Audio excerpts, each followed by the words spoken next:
हमारा जो cerebral hemisphere के बारे में पढ़ा कि दो होता है, एक राइट और लेफ्ट, ठीक है। अब हर एक सेरेब्रल राइट हो या लेफ्ट हो वो चार लोब्स में डिवाइडेड होते हैं, ठीक है। तो each cerebral hemisphere is divided into four lobes, ठीक है। फ्रंटल, पेराइटल, टेम्पोरल और इस ऑसिपिटल, ठीक है। ये हम लोगों ने स्कल के बोन्स में भी यही सब नाम पढ़ा था, ठीक है। तो देखो ये जो फ्रंटल आगे की तरफ हम लोग ब्रेन को क्या करते हैं, बायलेटरली सिमेट्रिकल से काट देते हैं, ठीक है, बीचों बीच, ठीक है। तो एक पार्ट इधर हो जाएगा और एक पार्ट इधर हो जाएगा, ठीक है। तो देखो हमारा जो फ्रंटल है सबसे आगे की तरफ, ठीक है, वो यहाँ पर ये हो गया सबसे आगे की तरफ फ्रंटल। फिर उसके बाद जाएंगे तो हम लोग जो सर को ऊपर की तरफ से ढक रहा है उसे हम लोग पेराइटल बोलेंगे, ठीक है, पेराइटल लोब। देन उससे नीचे जाएंगे तो वो हमारा ऑसिपिटल लोब हो जाएगा। और कानों के ऊपर जो होता है इसको हम लोग टेम्पोरल लोब बोलते हैं, ठीक है। तो हम लोग स्टार्ट करते हैं ऑसिपिटल लोब से। हमारा जो ऑसिपिटल लोब है वो सिर्फ और सिर्फ विजन में ही हेल्प करता है, और भी फंक्शंस अभी उतना मुझे नहीं पता है, ठीक है। विजन में हेल्प करता है। टेम्पोरल लोब जो होता है वो हियरिंग में और स्मेलिंग में, ठीक है, यानी कि सुनने में और स्मेल करने में हेल्प करती है, ठीक है। टेम्पोरल लोब का वर्क होता है, ठीक है। हमारा जो फ्रंटल लोब है और पैराइटल लोब, ठीक है, इन दोनों के बीच का एक खास बात यह है कि जो फ्रंटल लोब है वहाँ पर प्राइमरी मोटर कॉर्टेक्स होता है, यानी कि यहाँ पर प्राइमरी मोटर वर्क होगा, ठीक है। और यहाँ पर पैराइटल में होगा प्राइमरी सेंसरी वर्क होता है, ठीक है। तो हमारा जो फ्रंटल लोब है वहाँ पर क्या क्या होता है, उससे इंटेलिजेंस, लॉजिक, रीजनिंग, मेमोरी, ये सब फ्रंटल लोब का काम होता है, ठीक है। तो हमारा फ्रंटल लोब जितना ज़्यादा स्ट्रांग रहेगा उतना ज़्यादा हम लोग इंटेलिजेंट रहेंगे लॉजिकली, ठीक है, रीजनिंग, और हमारा मेमोरी भी इतना स्ट्रांग है, ठीक है। तो कोई भी एग्ज़ाम को क्रैक करने के लिए हमारा ये फ्रंटल लोब होना बहुत ज़रूरी है, ठीक है। फिर हम लोग पेराइटल लोब में आते हैं। यहाँ पर सेंसरी वर्क होता है, ठीक है, जैसे कि टच, पेन, हॉट, कोल्ड, जितने भी सेंसेस वाला काम है सब यहीं पर होता है, ठीक है। अब दो चीज़ और होता है, एक तो ब्रोकाज एरिया और वर्निक्स एरिया, ठीक है, ये फंक्शन के अकॉर्डिंग है, ठीक है। तो ब्रोकाज एरिया जो होता है वो मोटर स्पीच होते हैं, यानी कि बोलने का काम करना, ठीक है, हम बोल रहे हैं, ठीक है। तो ये हमारा ब्रोकाज एरिया की वजह से हो रहा है, ठीक है। ये ब्रोकाज एरिया हमारा फंक्शन कर रहा है तो हम बोल पा रहे हैं, अगर ये फंक्शन नहीं करेगा तो हम लोग नहीं बोल पाएंगे, ठीक है। दूसरा है वर्निक्स एरिया। वर्निक्स एरिया यानी कि हमारे जो थॉट्स हम क्या बोलना चाहते हैं उनको वर्ड्स में कन्वर्ट करना, ठीक है, एक तरीके से सेंटेंस बनाना, वर्ड्स बनाने कि हमको क्या बोलना है, ठीक है। तो ये जो काम होगा वो वर्निक्स एरिया करता है, ठीक है। सोच लो अगर हमारा वर्निक्स एरिया डैमेज हो गया, ठीक है, वर्क नहीं कर रहा, तो क्या होगा, हम लोग बोल तो पाएंगे, हमारा ब्रोकाज एरिया तो काम कर रहा है ना, हम लोग बोल तो पाएंगे, लेकिन आखिर बोलना क्या है हमारा थॉट से क्लियर नहीं होगा, ठीक है, कुछ भी बोले जा रहे हैं, ठीक है। और अगर हमारा ब्रोकाज एरिया डैमेज है और वर्निक्स एरिया ठीक है तो क्या होगा, हम लोग बोल नहीं पाएंगे लेकिन हमारा थॉट्स तो पूरा क्लियर होगा ना, हम लोग लिख के तो समझा सकते हैं ना, ठीक है। तो ब्रोकाज एरिया का काम होता है सिर्फ बोलने वाला, ठीक है, यानी कि बोल रहे हैं वो मोटर स्पीच।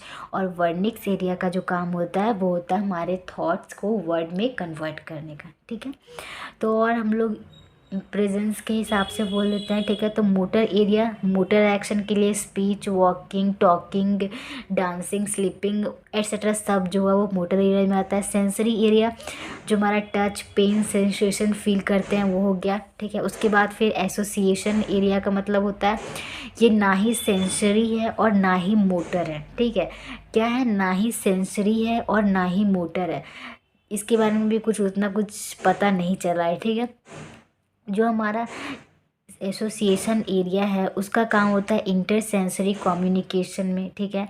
फिर कम्युनिकेशन देन मेमोरी, ठीक है। कम्युनिकेशन नॉर्मल जो कम्युनिकेशन में हेल्प करता है, मेमोरी हम लोग को क्या याद रखना है, क्या भूल गए, हमारा मेमोरी, ठीक है।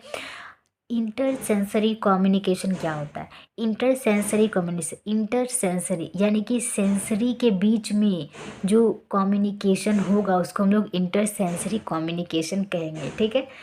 एक सेंसरी दूसरे सेंसरी सब के बीच भी तो मतलब कनेक्शन होना चाहिए ना, उन दोनों के बीच भी तो कनेक्शन मतलब कम्युनिकेशन होगा ना, तभी ना फंक्शन करेगा अच्छे से, ठीक है। तो उसी को हम लोग इंटर सेंसरी कम्युनिकेशन कहेंगे, ठीक है।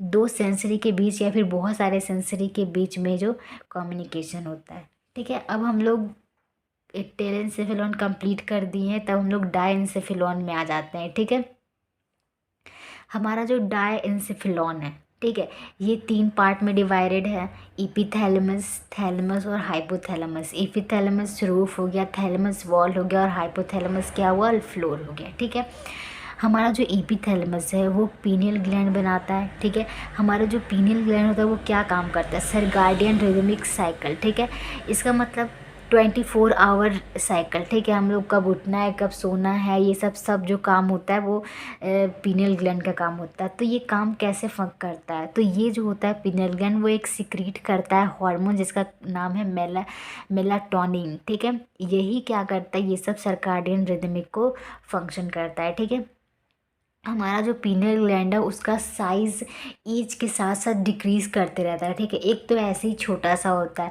उसके बाद फिर हमारा जैसे जैसे हमारा एज हो रहा है वैसे वैसे वो पीनियल ग्लैंड होता है वो छोटे हो जाता है, डिक्रीज़ करते जाता है। ठीक है, समझ लो कि ऑलमोस्ट 15 to 16 ईयर्स तक में हमारा पीनियल ग्लैंड जो होता है वो पूरा डिसअपियर हो जाता है। ठीक है, अब दूसरा आ गया थैलेमस। थैलेमस को हम लोग रिले सेंटर भी बोलते हैं। ठीक है, रिले सेंटर का मतलब क्या होता है, कहीं से पास करने वाला। ठीक है, पास एक गेम भी होता है जहाँ पर पूरा टीम होता है, एक को दिए तो दो दूसरे को पास करा, तीसरे को पास करा, तो यहाँ से थैलेमस से सब कुछ जो होगा वो पास करेगा। ठीक है, इसलिए इसका नाम हो गया है रिले सेंटर। ठीक है, देन आते हैं हाइपोथैलेमस में, यहाँ पर न्यूरो और इंडो दोनों काम होता है। ठीक है, हाइपोथैलेमस क्या होता है, मास्टर ऑफ मास्टर ग्लैंड, और हमारा मास्टर ग्लैंड कौन सा होता है, पिट्यूटरी। हमारा जो पिट्यूटरी है वो मास्टर ग्लैंड है, इसका भी मास्टर है। ठीक है, हम लोग बोलते हैं ना हमारे गुरु का गुरु जो हो गया वो हाइपोथैलेमस हो गया। ठीक है, तो इसमें क्या क्या होता है, हंगर सेंटर आ जाता है, थ्रस्ट सेंटर आ जाता है, देन सटाइटी सेंटर आता है, then thermoregulation, then osmoregulation. ठीक है, हंगर भूख भूख लगती है। ठीक है, थ्रस्ट सेंटर यानी कि हम लोगों को प्यास लगती है तब।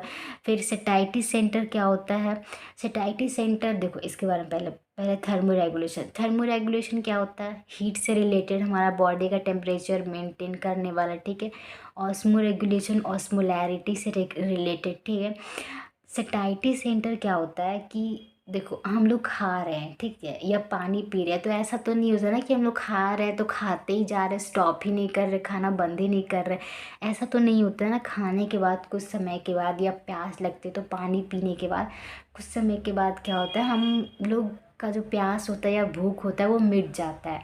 ठीक है, और कभी कभी मुझे लगता है कि नहीं हमें ज़्यादा नहीं खाना चाहिए, हमें इतना ही खाना चाहिए, तो ये सब का जो काम होता है ना वो सटाइटी सेंटर करता है। ठीक है, ठीक है, तो अब हम लोग लिम्बिक सिस्टम के बारे में पढ़ते हैं, जहाँ से हम लोग इमोशनल फूल बनते हैं। ठीक है, हम लोग लिम्बिक सिस्टम को लिम्बिक लोब भी बोलते हैं, इसको हम लोग कॉमनली इमोशनल ब्रेन भी बोलते हैं, क्योंकि हमारा जो इमोशंस यहीं से कंट्रोल होता है। ठीक है, कब हमें रोना है, कब हंसना है, कब गुस्सा करना है। ठीक है, तो सारा काम यहीं से होता है, लिम्बिक सिस्टम का ही काम होता है। ठीक है, लिम्बिक सिस्टम में दो चीज़ आता है, अमेगडाला और हिप्पोकैम्पस। ठीक है, हमारा जो अमेगडाला है वो आलमंड शेप का, ए से अमेगडाला और ए से आलमंड शेप, याद रहेगा। ठीक है, इसका काम क्या होता है, रेज, एग्रेशन और एंगर को कंट्रोल करने का। ठीक है, रेज, एग्रेशन और एंगर, ये इसका मतलब क्या हुआ। ठीक है, जैसे हम लोग गुस्सा हुए, ठीक है, गुस्सा यहीं से कंट्रोल होता है, एग्रेशन किसी पे भड़ास निकाल देना, ये सब जो काम होता है वो एमेगडेला का काम होता है। ठीक है,